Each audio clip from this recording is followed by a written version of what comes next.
Jaya Radha Madhava Kunjabi Hari.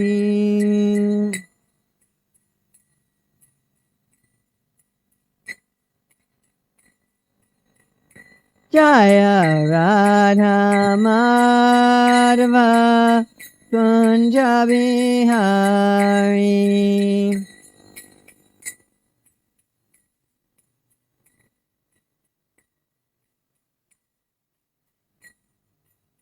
Gopi Jana Vallabha Girivaradari.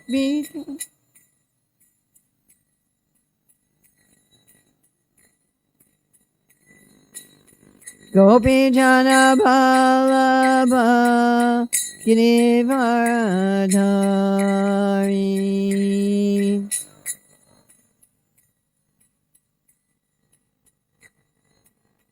Yasodanandana Braja Janaranjana.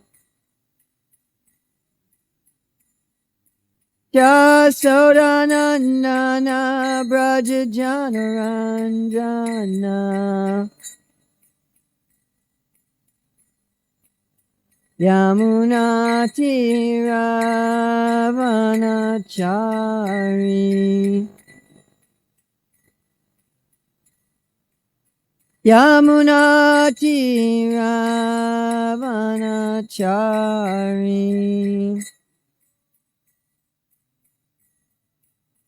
Jaya Radha Madhava Kunjabi Hari.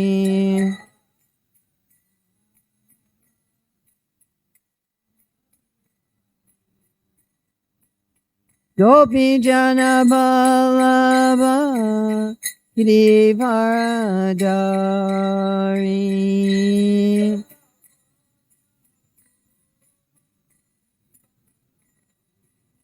Yasodanandana Braja Janaranjana. Yamunatiravanachari. Om Namo Bhagavate Vasudevaya. Om Namo Bhagavate Vasudevaya. Om Namo Bhagavate Vasudevaya. It's April 3rd, 2023 in Hillsborough, North Carolina. We're reading from Śrīmad-Bhāgavatam, Canto 10, Chapter 24, Text 12. Kimna pasyata ramasya mukam atam ralochanam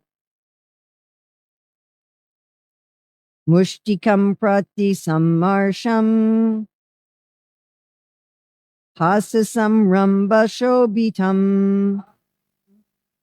Kim, why? Na pashyata, do you not see? Ramasya, of Lord Balarama. Mukham, the face. Atamra, like copper. Lochanam, with eyes. Mushtikam, mushtika. Prati, toward. Sa amarsham, with anger. Hasa, by his laughter. Samramba, and his absorption. Shobitam, beautified. This is the onlookers at the wrestling arena, particularly the ladies. Speaking, translation. Don't you see the face of Lord Balarama with its eyes copper red from his anger towards Mushtika and its beauty enhanced by his laughter and his absorption in the fight? Also want to read Prabhupada's translation from Krishna book. Prabhupada writes, another lady said, don't you see how the face of Lord Balaram has turned especially beautiful? There is a reddish hue on his white face because he is engaged in a strenuous wrestling match with Mushti. Prabhupada's putting the redness on the face instead of. We're going to read Sanatana Goswami's commentary. Though Balaram also has a tender body, seeing the fatigue of Krishna, he has become intensely angry. Look at that. Who does not see that? He laughs out of disrespect for the wicked wrestler. His face is beautiful with his absorption in continuous laughter, or he is beautiful with anger, which gives rise to his laughter.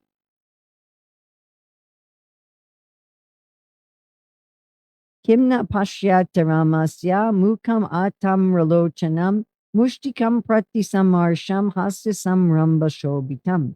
Don't you see the face of Lord Balaram with its eyes copper red from his anger towards Mushtika, and its beauty enhanced by his laughter and his absorption in it?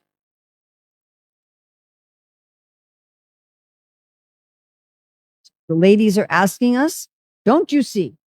So we're going to try today to see. We're going to try today to meditate on the Lord in this mood and the Lord laughing. We're not supposed to just read the Bhagavatam officially. Now, I've been to Bhagavatam class. I've read my verse today, not like that. But this is actually supposed to be a means for our entering into the Bhagavatam. We're supposed to be meditating. And the purpose of meditation, so Chaitanya Prabhu was talking about Yoga Maya, and he was talking about how yoga is you're supposed to link with the reality. Yes, that's the idea of yoga. You link with the reality. You go beyond illusion. So this is the idea of yoga, the idea of meditation. So we're going to look at what's involved in meditation. And then we're going to look at Balaram's amarsha, which is translated in this verse as anger. And then we're going to look at the Lord's laughter. So we're going to look at what is meditation, and then we're going to meditate on amarsha, and then especially we're going to meditate on the Lord's laughter. So what is meditation? And I just recently finished reading Gopal Hari's book called Maya in the Bhagavat. His academic, it was the book form of his PhD dissertation. And he has a section in there on the Sankhya of the Bhagavatam and atheistic Sankhya and the difference between them. And he brought out a really important point that I had never thought about before. So let's look at the stages of meditation, and then let's look at about how meditation is a little different in the Bhagavatam. So what's the first stage of meditation? We're going to look at we're not talking about the stages in NOI 8, but if we're going to have the 8 parts of meditation, what do you have to do first? Yam niyam, right? You've got not yam and niyam. What to do, what not to do. You have to be a moral person, right? So what did Prabhupada do for his worldwide society? 4 regulative principles. It was very interesting in our Shastric Advisory Council research on the Brahma Gayatri and on Diksha in the Gaudiya Sampradaya. We found that it was only Srila Prabhupada who had people take vows of following these 4 regulative principles at Diksha. In other parts of the Sampradaya, the guru might discuss this or give an instruction, but Prabhupada had this as a vow. And my own personal conclusion on this is that Srila Prabhupada, in starting a worldwide society where he's making devotees in all the different cultures of the world, wanted to establish this as a firm thing. A devotee just asked me the other day that, well, in the Bhagavatam, we find great devotees who are doing things like eating meat from animals they've hunted, or gambling, right? Or having what we would consider to be illicit sex, the Kshatriyas who have to accept any woman who comes to them and says, I want to have a child with you, I want you to protect me. right? Taking intoxication, the yadus drinking. And we're reading this about these great devotees. And he's saying, how is it that this is in the Bhagavatam and we have these 4 regulative principles? And I was thinking in former ages, Dharma was defined differently according to a particular varna. The Dharma for the Shudras was different from the Dharma for the Kshatriyas and so forth. But Prabhupada wanted to make sure that nobody was going to fall into the grip of Kali, because these are the 4 places that Maharaj Pariksit said Kali could live, where there was intoxication, where there was gambling, where there was illicit sex, and where there's meeting.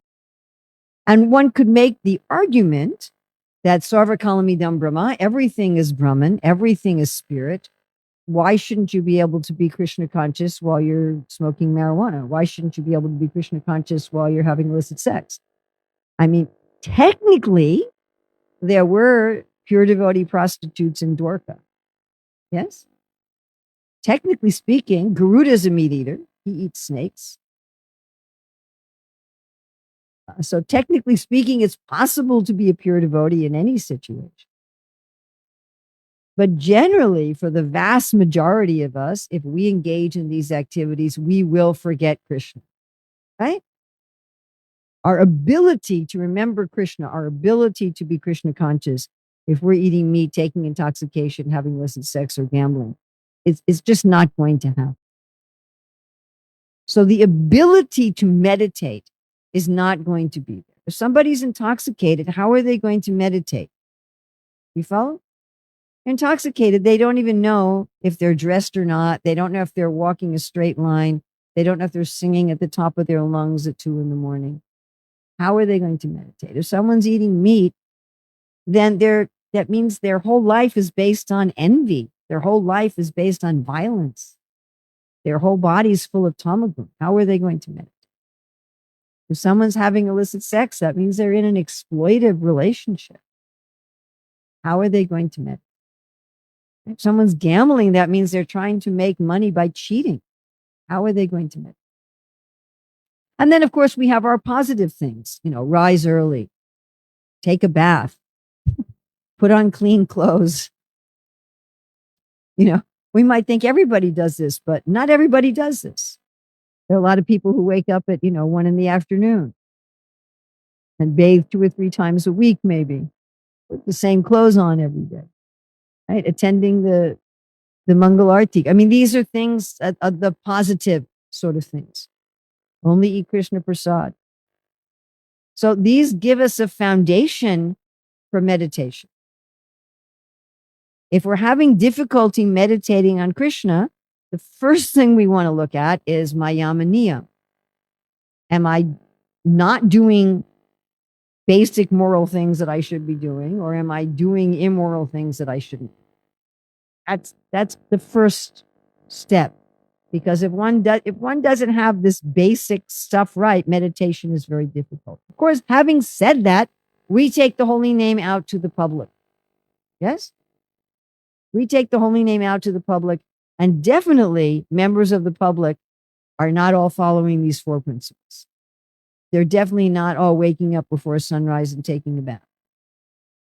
And yet, Rupa Goswami says that even ordinary persons at festivals or at holy places or with devotees may experience some shadow or reflection of ecstasy in meditation. So that is possible by the mercy of the devotees. But we shouldn't think that just because that's possible by the mercy of the devotees, that therefore we don't need to live a pious life. And in fact, that this concept is kind of the essence of Sahajaism. We sometimes we're so afraid of Sahajaism that we don't want to meditate on Krishna at all. We're like, oh, I don't want to meditate on Krishna. Then I'll be a Sahaja. But Sahajaism is you don't have the yam niyam and you're pretending that you're meditating. You follow? You're having some illicit affairs, you're taking intoxication, and you're thinking also you can meditate. Okay, what's the next thing? After you have your morality right, after you've gotten yourself out of tamagun, what's the next thing that you can? Breathing and posture, right? Pranayam and asana.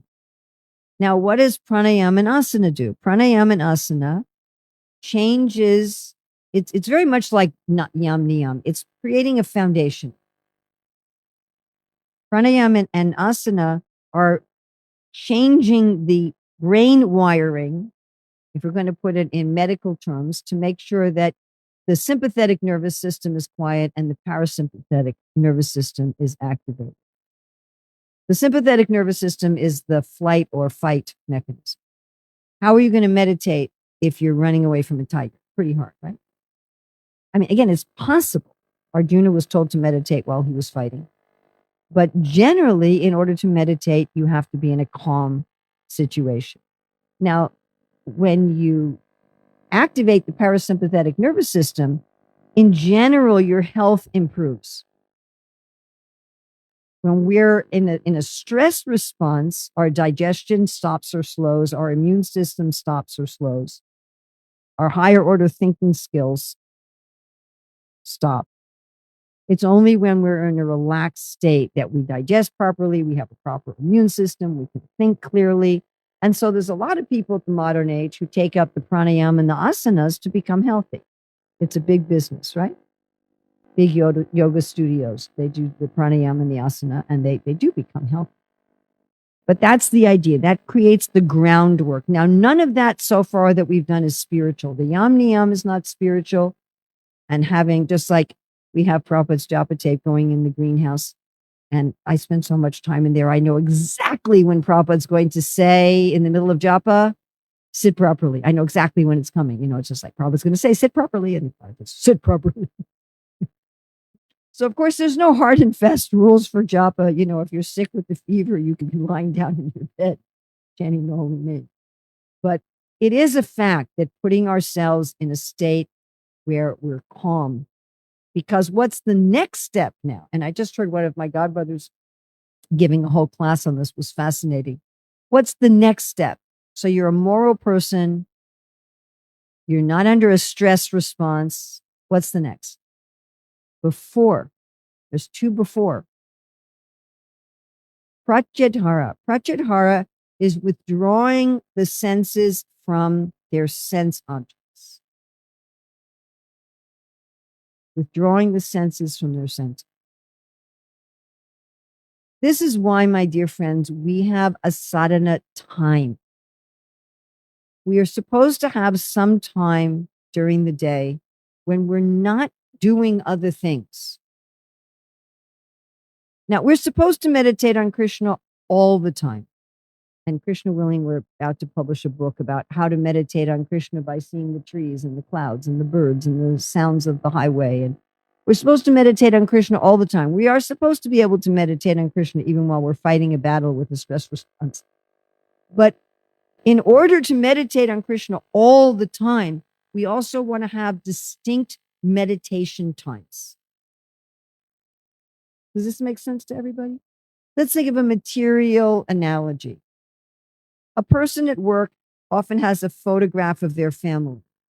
So they're thinking of their family while they're working. I'm working for my family.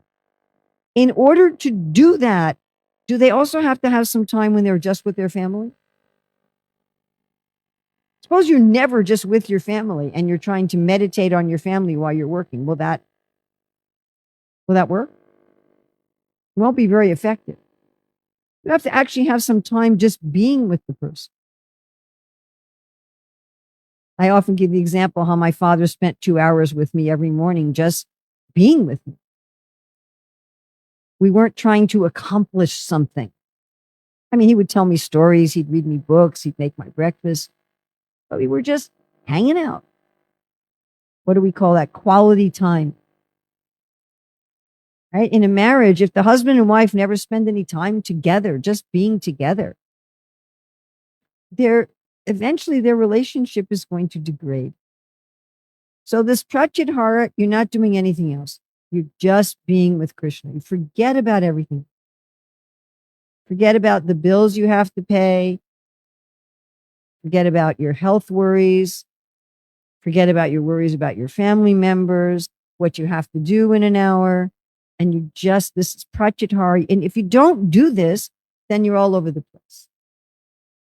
And meditation will be very difficult. These are all, we're still on foundations. Everybody with me? Be a moral person. Be in a state of calm. And let go of all the other concerns. Let them be.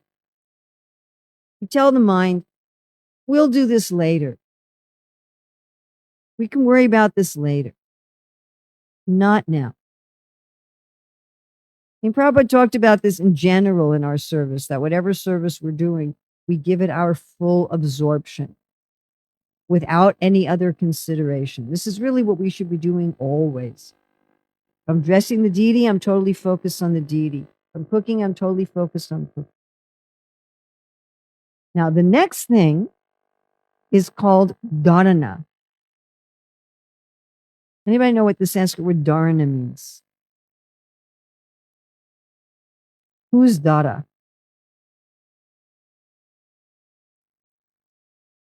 It's a person. Who's the person?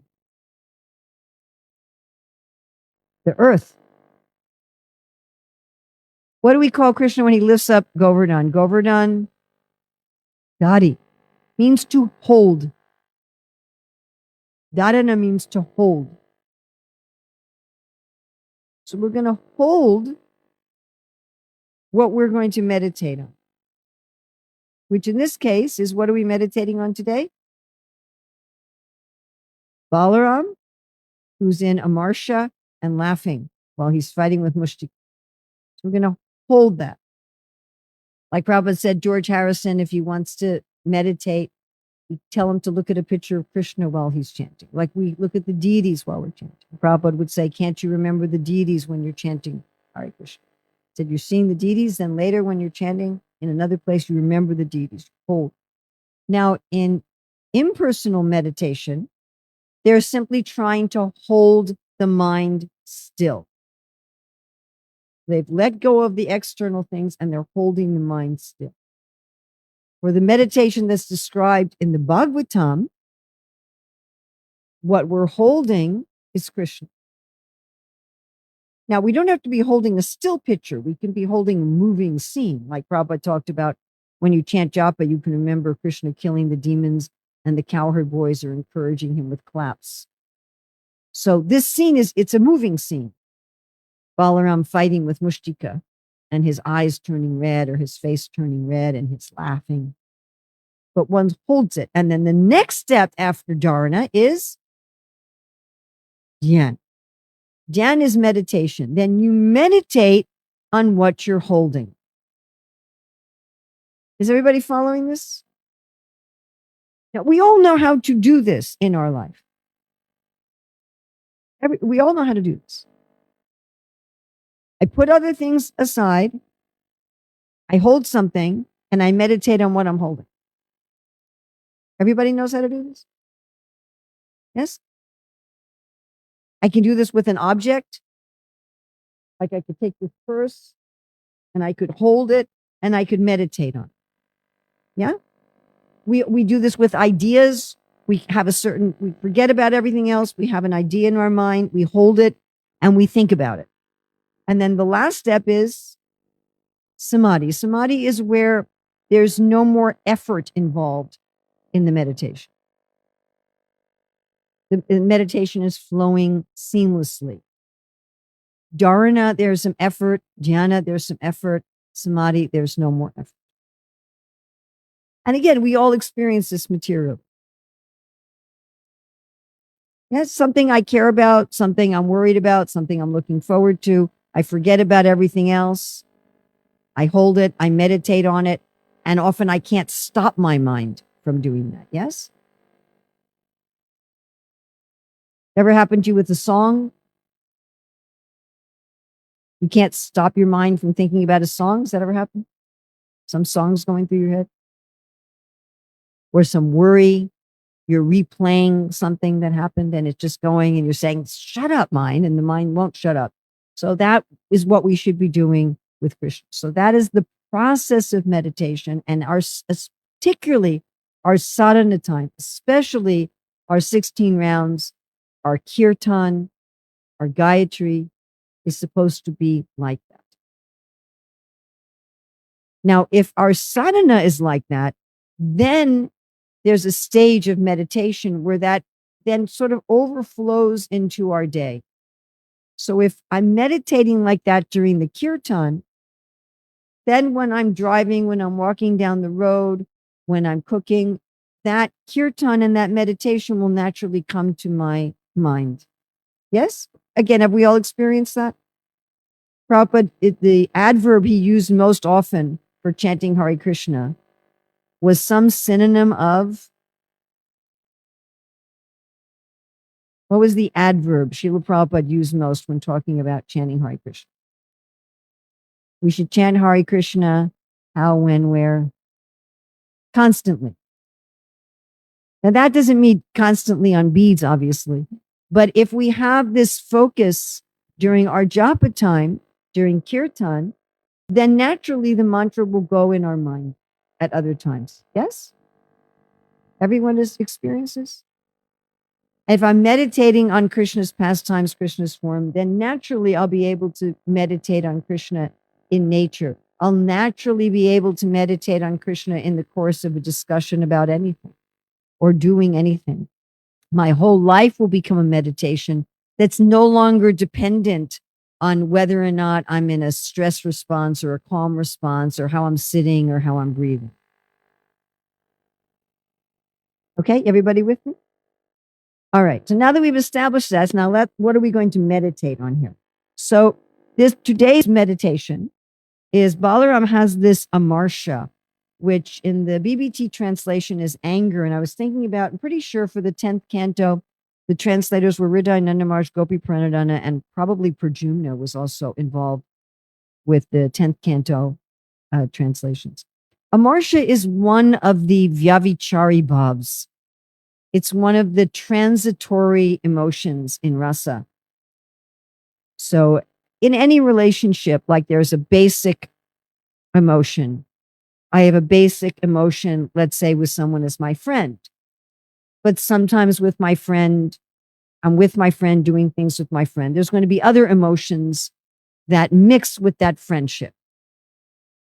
And one of those is amarsha. So amarsha is generally translated not as anger, but as haughtiness or indignation, which one could say is kind of a milder form of anger. And Rupa Goswami gives the symptoms and the causes of amarsha. So let's meditate now on Balaram. He's fighting with Mushtikas in this battle with Mushtika. And what is he seeing from yesterday's verse that Sanatana Goswami referenced in his commentary? He's seeing that Krishna is exhibiting signs of fatigue, which is interesting when we're talking about God. But we're not going there today. So Balaram sees that Krishna has signs of fatigue. In other words, he's seeing that it looks like Chandra is winning. So he feels indignation. He feels amarsha. The Lord has all the varieties of emotions that are possible to experience. I really like how Chaitanya Charan Prabhu was saying how in impersonalism, they're not saying that the jiva becomes Ishwar. They're saying there's no jiva, there's no Ishwar. There's just Brahman without qualities, without emotions, without potency. But the Lord has all these emotions, and Balaram has this emotion of amarsha, indignation. How can Krishna be fatigued? So what are the causes? The causes are contempt or insult. So here Balaram's feeling that Chanura is insulting Krishna. Krishna's been insulted. Just like when we hear these impersonalist philosophies, God has no potency, God has no qualities, don't we feel some indignation? That's not right. That shouldn't happen. No one should say that about Krishna. No one should do that to Krishna. So that's how Balaram's feeling. And what are the symptoms? Intolerance, perspiration. Do we read how Krishna was also perspiring in his fatigue? Now, the perspiration always amuses me because, the demigods don't sweat. I don't know about all of you, but I find perspiration to be annoying. I don't like the fact that my body perspires. And if I'm perspiring heavily, I can't wait to get in a shower and wash the perspiration off. I find it unpleasant. And the demigods don't perspire. They have some body that doesn't need to perspire. Their clothes don't get dirty either. They don't need washing machine. Interesting. Huh? The story of Damayanti and Nala. She wanted to marry Nala, and she was so qualified that some of the demigods wanted to marry her. So they assumed the form of Nala, and there were 4 Nalas at her Swayamvar, and she was trying to figure out which one was the human, and she could tell because he was sweating. And the demigods don't sweat. So if the demigods don't sweat, why would spiritual bodies sweat? They're higher than the demigods. We read how Mother Yasoda, she's churning butter and she's perspiring. So these are Krishna's Nada Lila. It is fascinating to me, absolutely fascinating, that at the highest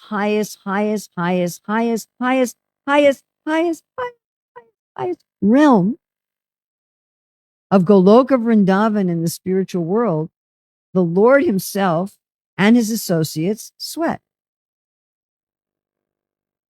And they sweat because of emotion. Do we sweat because of emotion? Of course we do. Sure. We sweat when it's hot, physically hot, but we also sweat because of emotion. If we're upset, if we have indignation, we might start to perspire.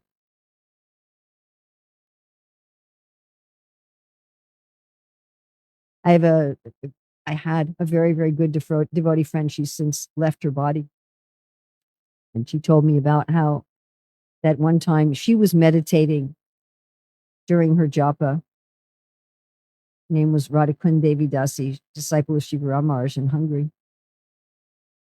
One of these very, very advanced souls. And she told me that one time during her japa, she was meditating on Krishna having perspiration. And she was just meditating. How can Krishna perspire? And then there was Krishna in front of her with drops of perspiration. Oh, she said it just looked like ornaments, as if Krishna was wearing pearl ornaments. So the Lord is beautified by these drops of perspiration. We have so many accounts. Krishna returns from the forest with the cows and he's covered with perspiration and dust even. Another one, shaking the head, change of color. So that's what we're reading about today. Balaram changed color. So in the BBT translation, it says what changed color were his eyes. In Prabhupada's translation in Krishna book, he said what changed color was his face. So there was some change of color. Do we change color because of emotion? Do we turn reddish or pale from different emotions? When I had 2 years of training as a counselor, as a therapist, it was one of the things we were trained in was to notice people's subtle color changes due to their emotion. Pondering, looking for methods. Do you think Balaram was looking for methods to defeat Mustika? Shouting, turning away, and beating. So Balaram was certainly beating Mushti. So this is his amarsha. Now we're going to look at the laughter, hasa. So hasa is not a vyavichari bhav. It's one of the secondary sthai bhavs, laughter or comedy. And in this regard, we have a particular instruction from Lord Kapila Dev in the whole section of the Bhagavatam about Vaishnava meditation. And this verse, which is 3:28-33, starts with the word dhyana, or meditate. So Prabhupada's translation, with devotion seeped in love and affection. So a bhakti yoga is not just mechanical. We're not just moral people who get in a calm state to do a mechanical yoga of just holding the mind still. But our meditation is love. And meditation and love is so much easier, isn't it? Can't you naturally meditate on whoever or whatever you love? Yes. With devotion steeped in love and affection, the yogi should meditate within the core of his heart upon the laughter of Lord Vishnu. The laughter of Vishnu is so captivating that it can be easily meditated upon. When the Supreme Lord is laughing, one can see his small teeth, which resemble jasmine buds rendered rosy by the splendor of his lips. Once devoting his mind to this, the yogi should no longer desire to see anything. So here Balaram is feeling indignation and he's. So one of my other favorite verses about the Lord's laughter when fighting with a demon and killing a demon is 7:8:28. Making a loud, shrill sound of laughter, the Supreme Personality of Godhead Narayana, who is extremely strong and powerful, captured Hiranyakashipu, who was protecting himself with his sword and shield, leaving no gaps open. With the speed of a hawk, Hiranyakashipu moves sometimes in the sky and sometimes on the earth. His eyes closed because of fear of Nrsingadev's laughter. Laughter. So Hiranyakashipu was terrified of Nrsingadev's laughter. So we can meditate on Balaram laughing while he's fighting with Mustika, feeling indignation. Nrsingadev laughing while he's fighting with Hiranyakashipu. Whenever we sing the Nrsinga prayers in the morning, I always like to meditate on how the Lord is laughing. Of course, there's also laughing pastimes that are not with killing demons. Can someone else think of some time the Lord is laughing that's not involved with fighting with demons and killing demons?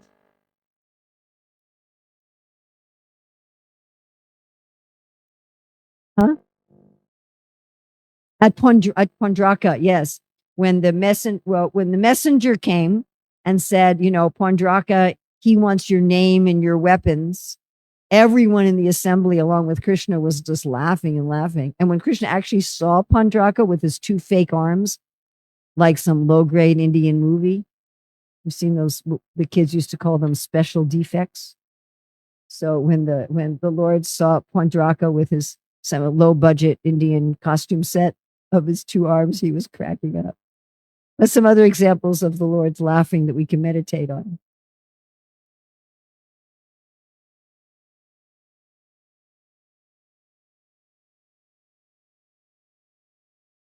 Laughs with the cowherd boys. What's something funny the cowherd boys do with Krishna that everybody was laughing?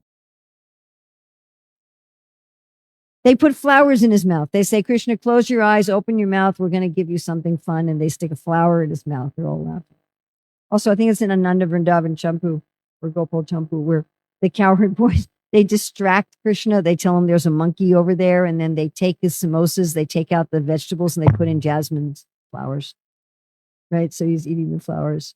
There's something interesting in Mahaprabhu's Leela when Jagadananda brings back pilu fruit from Vrindavan, and the devotees who aren't familiar try to chew the seeds, and instead of spitting them out, and the seeds are spicy, and the Lord Chaitanya's laugh. Right? So there's so many examples. Of course, then there's all the joking with the gopis, Krishna joking with the gopis, all of their hasya parihasya sambhasana.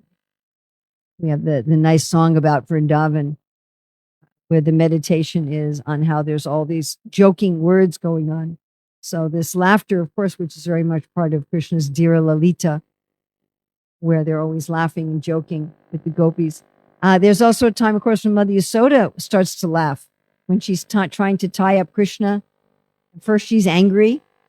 First, she also has some indignation. She's angry. And then finally, when she can't tie him up, she starts laughing. The mothers, fathers, the older cowherd men and women, they also laugh to see Krishna and Balaram grab onto the tail of a calf, right, and be dragged through the mud. So we should be having this time to be meditating on Krishna, not just to be busy running around getting things done, That's not, and our purpose is not to just be moral people. We're wanting to be moral people for a purpose. Our purpose is not just ordinary morality. And our purpose is not just mental calm. Our purpose for ordinary morality, our purpose for mental calm is so we can meditate on these wonderful pastimes of Balaram in his indignation and laughter. Srila Prabhupada ki jai, Śrīmad-Bhāgavatam ki